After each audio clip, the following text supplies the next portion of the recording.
Petit Jornal. Inteligência e irreverência em doses diárias.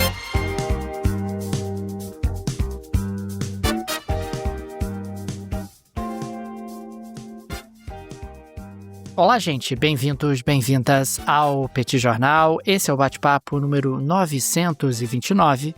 Estamos gravando numa live no YouTube do Petit Jornal. São exatamente 21 horas e 22 minutos da terça-feira, 9 de setembro de 2025. Cá está a dupla de costume, a dupla que você conhece de cor. Tanguy, o Bagdadi animado, contente, preparado, revigorado, resiliente, retumbante, descansado e tarifado. Mas recorrendo na justiça contra as tarifas. E temos também Daniel Souza, que é esse que vos fala. Ao longo dos próximos minutos, vamos repercutir os principais acontecimentos internacionais das últimas horas, num dia de muitos acontecimentos, Tanguy, muita confusão, muita crise para muito lado diferente. Hoje o episódio vai ser robusto. Tudo bem, Tanguy? Vamos a isso? Tudo bem, Daniel Souza? Vamos lá para o nosso bate-papo 929. Deixo aqui as super boas-vindas a todo mundo que acompanha a gente lá no podcast, todo mundo que acompanha a gente nessa live que a gente faz aqui no YouTube, de onde sai naturalmente a gravação. E Daniel Souza, verdade, a gente tem muito assunto para tratar no nosso episódio de hoje. E aparentemente, Daniel, o Oriente Médio estava calmo demais. Não tinha nada acontecendo, e aí acharam que era bom dar uma movimentada no Oriente Médio. E Israel achou que era uma boa ideia bombardear determinadas instalações na capital do Catar. Israel atacou Doha. O objetivo israelense, Daniel, era atacar a delegação do Hamas, que negocia em Doha, aliás, com Israel, mediado por não apenas o Catar, mas também os Estados Unidos e o Egito, um acordo de paz que envolve ali, portanto, os reféns e tudo, e, portanto, Israel fez um ataque com o objetivo de atingir membros do Hamas e conseguiu matar 5 membros do Hamas. Um militar catari também morreu nesses ataques. Chamou atenção o fato de que foi um ataque feito no meio da tarde, Daniel. Então, no momento ali, numa região bastante central de Doha, o que, obviamente, levou a um sobressalto bastante grande de um país que, repito, está ali num papel de mediador. É importante a gente trazer aqui o contexto, né, Daniel? O que motivou, segundo Israel, essa decisão. A gente teve, de fato, no dia de ontem, né, então na segunda-feira, um ataque que foi feito pelas brigadas Al-Qassam, né, que é o braço armado do Hamas, um ataque que atingiu ali em Jerusalém uma parada de ônibus, né, que matou 6 pessoas e feriu 11 em Israel. E Israel, enfim, reagiu a esse ataque, dizendo que, olha, então a gente também vai fazer uma reação mais além do que vinha fazendo até esse momento, e, portanto, fez esse ataque contra a delegação, né? O objetivo era atingir a delegação do Hamas em Doha. Agora, naturalmente, Daniel, o que a gente vê é que está rolando uma negociação, a negociação em torno dos reféns, vai ter cessar-fogo, não vai ter cessar-fogo, mas o fato é que das partes, e que eu não estou dizendo que as partes são iguais, tá? Israel, naturalmente, é muito mais poderoso do que o Hamas, mas não importa, né? O fato é que o Hamas não está comprometido com a paz, não está comprometido com o estabelecimento de qualquer tipo de solução de longo prazo, envolvendo, na prática, os reféns e tal. E Israel tampouco, tá? Então, até o início do dia de hoje, o Hamas não tinha reconhecido que tinha sido responsável pelo ataque, que matou 6 pessoas em Jerusalém. O Israel, no momento em que esse reconhecimento aconteceu, Israel automaticamente fez esse ataque. E, repito, é claro que Israel não gosta do Hamas, o Hamas não gosta de Israel, não se trata de gostar. Se trata do fato de que ali em Doha, especificamente, é um espaço de negociação, um espaço no qual a negociação está acontecendo. Tanto é, Daniel, que quem ficou muito incomodado com isso, pelo menos nas palavras, foram os Estados Unidos, né? Então, segundo os Estados Unidos, a Casa Branca foi avisada do ataque alguns poucos momentos antes do ataque acontecer, e o próprio Trump disse que achou a decisão lamentável e disse que ordenou que os líderes, né, que o emir do Catar fosse avisado. Então, o emir Tamim Al-Thani, né, que faz parte da família Al-Thani, enfim, que é basicamente dona do Catar, teria sido avisado com alguma antecedência, alguns poucos minutos, ou talvez algumas poucas horas de antecedência. O próprio Al-Thani disse que esse recado, que esse aviso nunca chegou. e que, portanto, o Catar foi pego de surpresa. De qualquer maneira, Donald Trump veio a público para dizer que isso não acontecerá novamente, né? Então, isso foi dito, inclusive, mais de uma vez pela porta-voz da Casa Branca, Karoline Leavitt, e ela disse que esse ataque não promove os objetivos nem de Israel e nem dos Estados Unidos da América. E a gritaria, Daniel, foi geral, né? Todo mundo criticou. A ONU, por exemplo, criticou, né? Então o Antônio Guterres disse que o ataque é uma flagrante violação da soberania do Catar. O Papa se manifestou, a gente estava falando outro dia, né? Que esse Papa é extremamente discreto, né? Ele fala pouco e tudo, mas ele também expressou preocupação, dizendo que a situação é muito grave. A Arábia Saudita, Daniel, classificou o ataque como um ato criminoso e prometeu recursos para apoiar o Catar. Quero lembrar, Daniel, que até pouco tempo atrás, a Arábia Saudita e Catar tiveram problemas muito sérios entre eles, né? E nesse momento a Arábia Saudita se coloca como alguém que pode apoiar, que pretende apoiar o Catar no que desejar. Foi uma posição, aliás, parecida com dos Emirados Árabes Unidos e a Jordânia. Quem reagiu também foi o Macron, que chamou o ataque de inaceitável, e o Reino Unido, por meio do Keir Starmer, que disse que a operação viola a soberania do Catar e arrisca a escalada regional. Daniel, não sei, de verdade, o que Israel ganha com isso. Me parece que é uma tentativa, mais uma vez, de mostrar força, de mostrar que não vai recuar, que não vai aceitar qualquer tipo de negociação. O recado está muito claro, Daniel. Você tem um conflito, um atrito e tal com o Hamas que acontece na faixa de Gaza, que eventualmente pode ter ali na Cisjordânia, que já é uma extrapolação, mas no Catar, Daniel, você tem uma negociação diplomática, né? Uma negociação ali. Mas líderes do Hamas estão lá. Mas o Catar aceita que lideranças do Hamas estejam lá. Sim, alguém tem que fazer o papel do mediador, e que bom que o Catar está fazendo esse papel, mas o fato é que os próprios Estados Unidos pareceram bastante desconfortáveis, né, com o ataque. Houve, inclusive, uma crítica pública ao ataque que Israel fez contra a delegação do Hamas. Não é o fato de ter sido contra a delegação do Hamas, mas ter sido um ataque que é feito contra um aliado dos Estados Unidos, que é o Catar, né? Então, me parece que a gente vai ter muito desdobramento pela frente, mas o fato é que a gente tem um cenário muito, muito tenso na região, nesse momento, mais uma vez, Daniel. Me parece que a irritação do Donald Trump e também da comunidade internacional se deve ao fato de que, olha, atacar aqueles que estão negociando é algo que não deve ser feito, que de alguma forma fere um pouco algumas regras, algumas balizas que um conflito idealmente deveria ter. A princípio, Israel demonstra força uma vez mais, até porque teve ali uma operação de inteligência para saber e mapear onde essas pessoas estariam e para tentar fazer um ataque de precisão. O governo do Netanyahu tem feito sistemáticos ataques com esse tipo de natureza. Isso mostra força, isso tenta passar uma imagem de que os inimigos de Israel não estão seguros em qualquer lugar que eles estejam, seja no Irã, seja no Líbano, seja na faixa de Gaza, seja no Catar.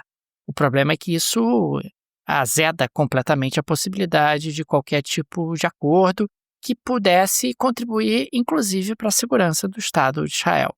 Mas o Netanyahu não está exatamente preocupado com isso, com a segurança do Estado de Israel, está preocupado com a sua agenda individual e atropela o que tiver que atropelar para manter-se no poder. Agora, avançando para a próxima pauta, Tanguy, eu quero registrar que o presidente Donald Trump anunciou que a cúpula do G20 de 2026 já está em sede.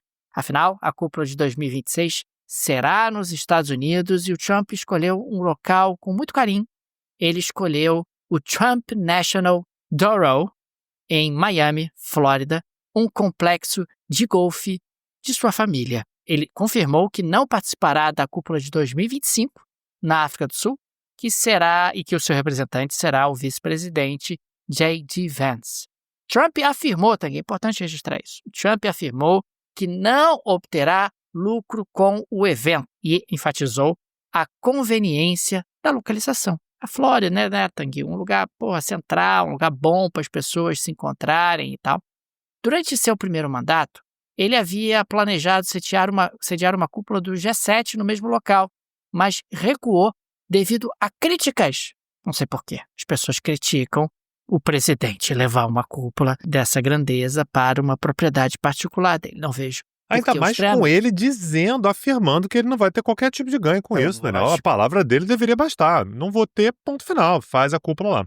Agora, diferentemente de 2020, Trump se mostrou aberto à participação de algumas lideranças, como é o caso de Vladimir Putin e do presidente chinês Xi Jinping, no G20 a ser realizado nos Estados Unidos. Mas você sabe que os críticos, Tang, sempre os críticos têm dito que o Trump está tentando utilizar a cúpula para favorecer os interesses econômicos da família, embora ele não participe formalmente dos negócios familiares agora geridos pelos filhos. Isso é importante, o Trump se afastou dos negócios. O Trump não está mais à frente dos negócios da família Trump e, consequentemente, são os filhos que estão tocando e consequentemente, não há qualquer tipo de conflito de interesse. Ô Tanguy, que quadra é essa da história que os Estados Unidos viraram uma várzea? A várzea. Quer dizer, o presidente americano oferece ali experimentos e exemplos de patrimonialismo à luz do dia, sem qualquer tipo de constrangimento. O presidente americano tem ali empreitadas privadas da sua família se misturando com empreitadas públicas, patrocínios de governos estrangeiros e de empresas de petróleo do Oriente Médio que têm interesses com os Estados Unidos em eventos realizados pela família Trump.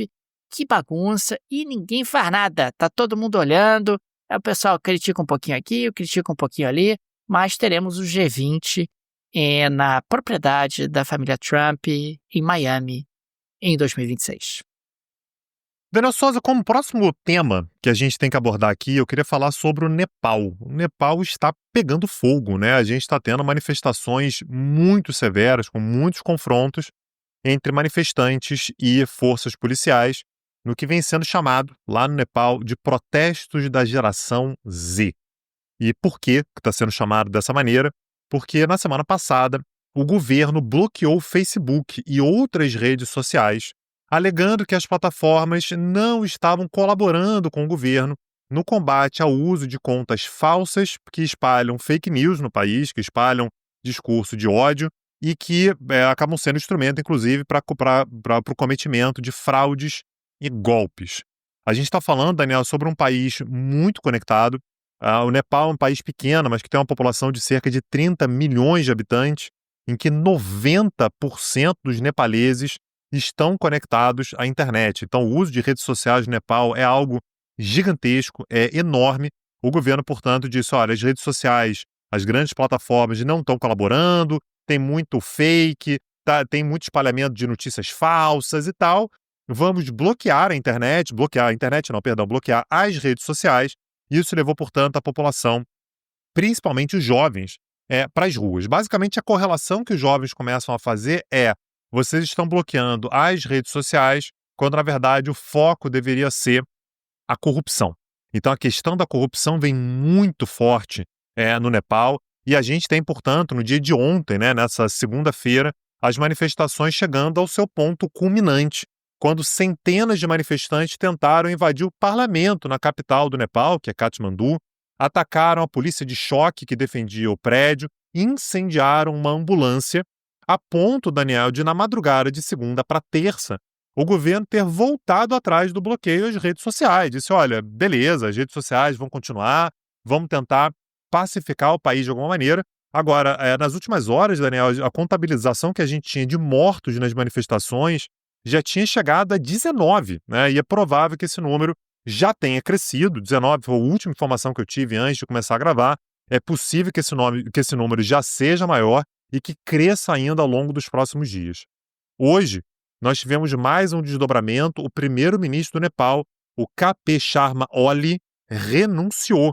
Ele é membro do Partido Comunista do Nepal e a declaração dele abro aspas, decidir renunciar na esperança de evitar uma situação em que o partido se dividisse. Então ele é do Partido Comunista do Nepal, Daniel, que ganhou força no país, principalmente após a reforma do ano de 2008. O Nepal era uma monarquia, tinha uma monarquia até 2008, era um reino, né, até o ano de 2008. Em 2008 passou a ser uma república frágil, instável. Então, nesse momento, há um problema que é como é que você, no meio de uma turbulência como essa, você consegue escolher um novo primeiro-ministro, você tem um parlamento que naturalmente está muito fragilizado diante de todas as manifestações, denúncias de corrupção. Então é um problemaço. E só para a gente ter uma ideia do nível no qual as manifestações chegaram, Daniel, você começou a ter muitos ataques contra residências de parlamentares, de políticos, de líderes, de ex-líderes, a ponto de a gente ter tido hoje a casa de um ex-primeiro-ministro, o Jalanat Canal, que ele foi primeiro-ministro por alguns poucos meses no ano de 2011, e a casa dele foi incendiada. E aí a mulher dele estava na residência e ela morreu queimada. Ela morreu durante o incêndio, então é mais uma morte que, mais uma vez, o número de mortes nesse momento ele é muito, muito difícil de ser estimado. Ao longo dos próximos dias, provavelmente a gente vai ter um pouco mais de certeza com relação a esses dados, mas de fato, Daniel, o Nepal está fora de controle. E aí é sempre importante lembrar, Daniel, que no meio disso tudo a gente tem as redes sociais, a gente tem segurança nas redes sociais. E eu deixo com isso aqui, Daniel, o recado da nossa parceira, né, a NordVPN. A NordVPN, ela garante uma série de seguranças para o seu celular.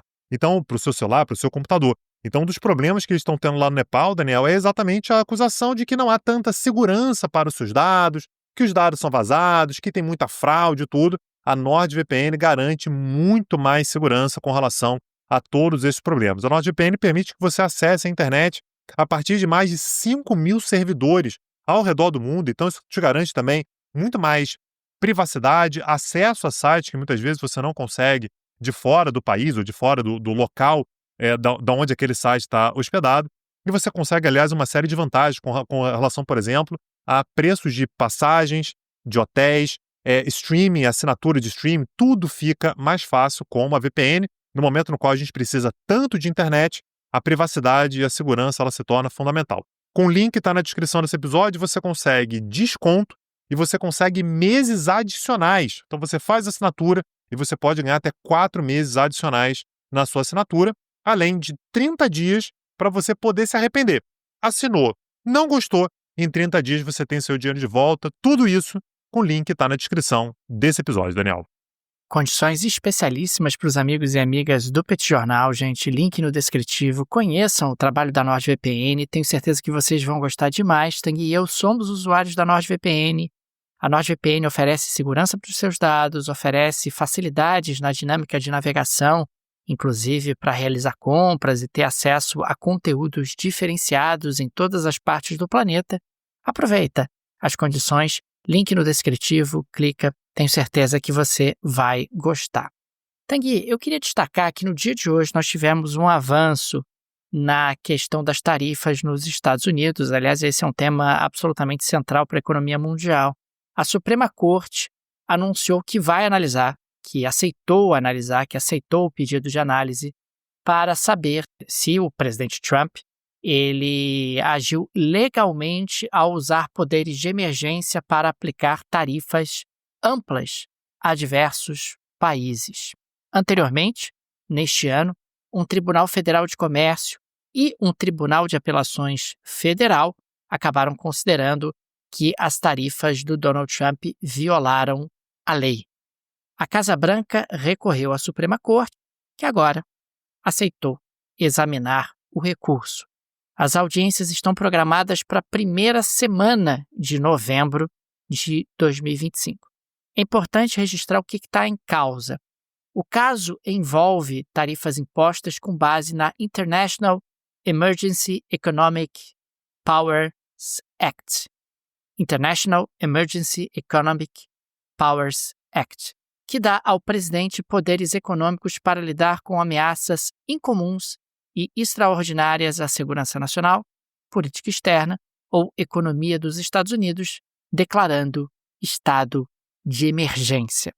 É por isso que a gente tem feito até algumas provocações aqui no Petit Jornal. Puxa, segurança nacional dos Estados Unidos? Você colocar tarifas contra o Brasil, você colocar tarifas contra países africanos, você colocar tarifas contra países do Sudeste Asiático, é claramente uma extrapolação dos poderes do presidente. É importante registrar que esse processo que será julgado na Suprema Corte não afeta tarifas setoriais específicas, como é o caso do aço e alumínio, porque elas estão sendo autorizadas por outra lei, a Trade Expansion Act, de 1962. Vai ser uma guerra esse troço, porque a gente está falando na prática de um dos elementos basilares da política trumpista. E a Casa Branca, Tang, embora se mostre bastante otimista com o recurso, dá sinais de preocupação, dá sinais de que a decisão da Suprema Corte não é tão segura quanto eles gostariam.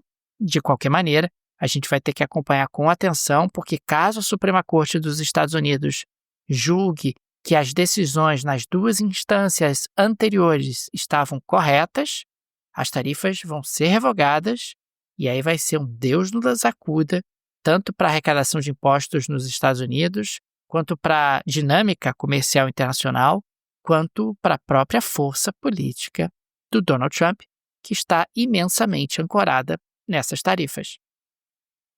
Daniel Souza, como próxima pauta, a gente tem que falar sobre a França. A gente teve no dia de ontem, na segunda-feira, a queda do François Bayrou, né? Então o primeiro-ministro que foi derrubado pelo parlamento.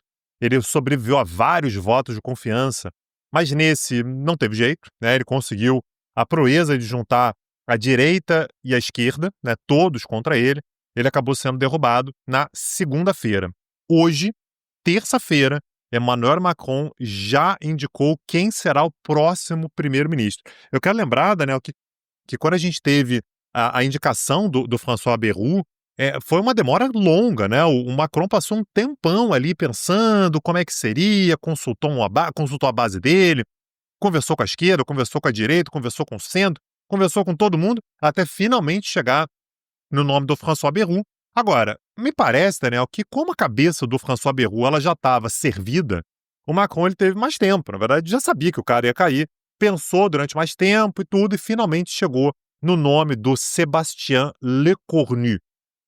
É difícil a vida, Daniel, é muito difícil, cara, porque o nome do cara é Lecornu, e aí todo mundo já começa a dizer que o nome do cara é Sebastião Cornudo, né?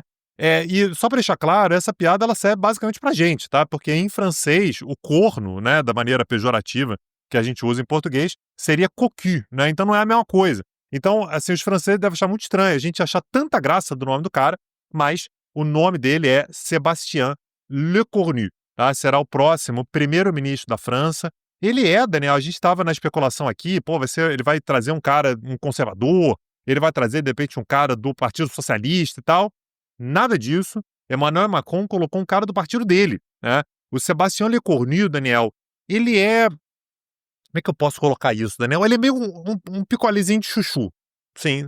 Não tem personalidade muito forte, tem um perfil bem parecido com o do Macron.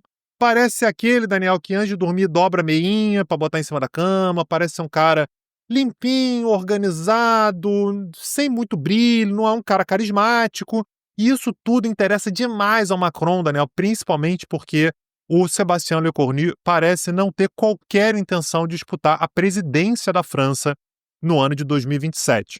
É claro que o Macron também não vai disputar, ele já está no segundo mandato, mas o Macron, eu acho que ele gostaria de ter mais controle sobre o que vai acontecer e não ter um primeiro-ministro que eventualmente comece a ter mais brilho próprio, uma agenda própria e tal, o que pode enfraquecer o Emmanuel Macron nessa reta final de governo. Mas o fato é que o Lecornu, ele era até agora, Daniel, é o equivalente ao ministro da Defesa, né? Em francês seria ministro dos Exércitos, né? O que não faz muito sentido pra gente, mas ele era, até hoje, né, ministro dos Exércitos, ministro da Defesa, e foi escolhido, portanto, para ser primeiro-ministro.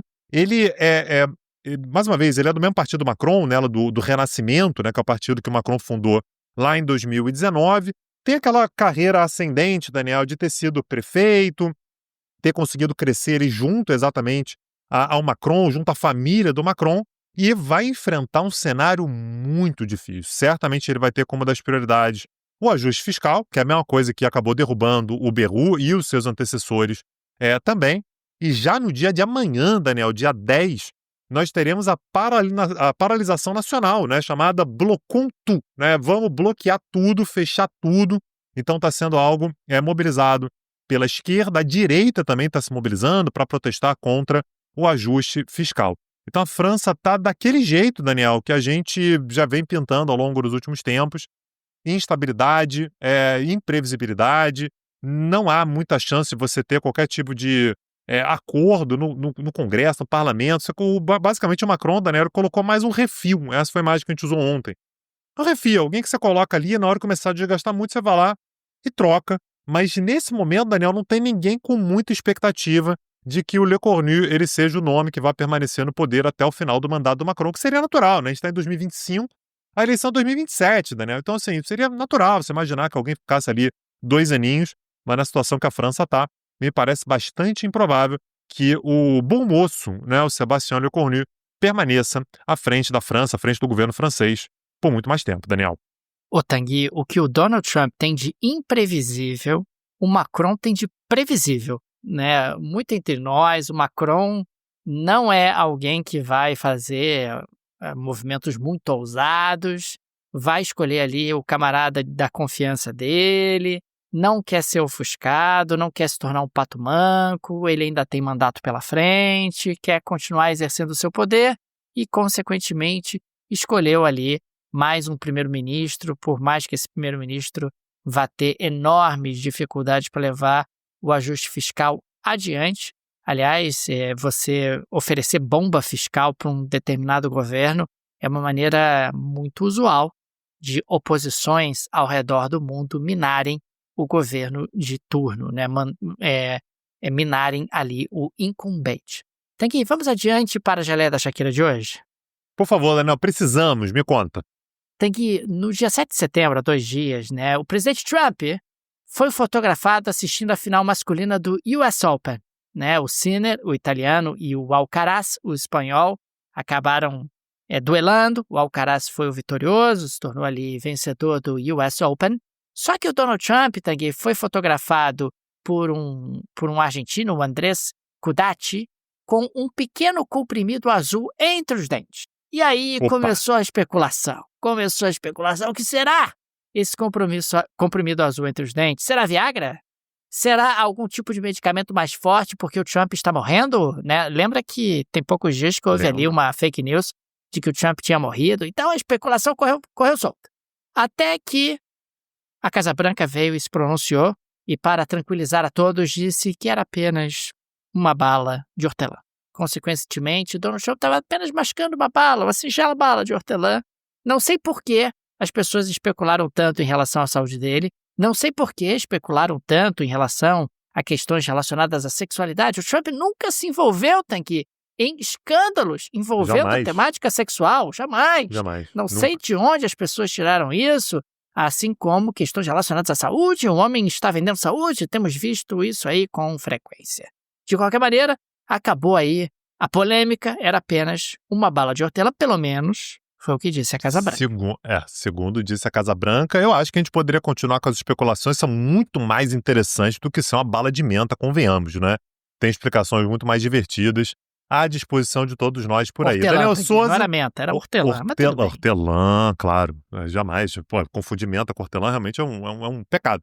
Daniel Souza, dessa maneira, a gente encerra o nosso episódio, deixando sempre aqui o convite para conhecer o nosso projeto do Petit Curso. A gente acabou de ter agora há pouquinho uma aula sobre a economia brasileira. Na verdade, como é que a economia brasileira se coloca no mundo. A gente está tendo uma aula, na verdade um curso nesse momento, sobre quem é o Brasil no mundo, qual é a identidade brasileira mundo afora, política externa, os grandes temas.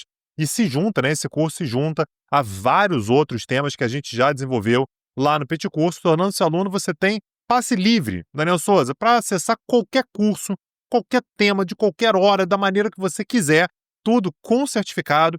E o mais importante, com preço acessível. Não é caro, nosso objetivo é que não seja caro, para você ter acesso, para contribuir, inclusive, para o debate público, com a desmistificação de uma série de temas das relações internacionais, da economia, da cultura e da história. petcursos.com.br, acessa lá e dá uma olhada no catálogo de cursos que já está disponível. Fica também o nosso agradecimento a todos os apoiadores e apoiadoras do Petit Jornal. Vocês que ajudam a manter esse projeto de pé, fica o nosso carinho, o nosso abraço, o nosso muito obrigado a cada um de vocês. O Petit é uma mídia pequena, não tem nenhum conglomerado por trás, nenhuma produtora por trás, e por isso a ajuda de nossos apoiadores é tão importante, e por isso registramos aqui o nosso agradecimento a cada um deles. Fica também o convite, se você gosta do nosso projeto, se ele faz diferença na sua rotina, considere nos apoiar. No descritivo desse episódio tem várias alternativas. Tem o Pix, a chave Pix do Petit Jornal, petjornal.pj@gmail.com, está no descritivo desse episódio, uma forma prática, instantânea de apoiar o Petit Jornal. Inclusive, você pode ativar o Pix recorrente. Tem também o link para o Apoia-se, o link para o Patreon, se você vive no exterior. Tenho certeza que uma dessas alternativas será confortável para você. É isso, Daniel Souza, amanhã estamos de volta. Um abraço, até a próxima. Valeu! Tchau, tchau. Petit Jornal. Inteligência e irreverência em doses diárias. Acesse www.petitjornal.com.br.